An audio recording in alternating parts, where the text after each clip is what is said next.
ఈ రోజే డౌన్లోడ్ చేయండి. మీ ఫేవరెట్ షోస్ చూడండి.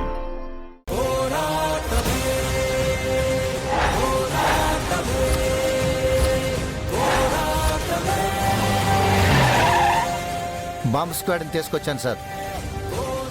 బాంబ్ ఇక్కడే ఎక్కడ ఉంది? బాంబ్ అమ్మినవాడు దాని డీటెయిల్స్ చెప్పాడు. అది చాలా పవర్ఫుల్ ఎక్స్ప్లోజివ్.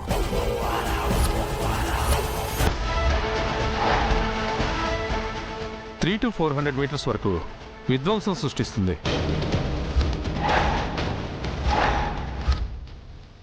ఆ బాక్స్ని ప్రాపర్గా ఓపెన్ చేయకపోతే లోపల ఉన్న బాంబు బ్లాస్ట్ అవుతుంది సార్.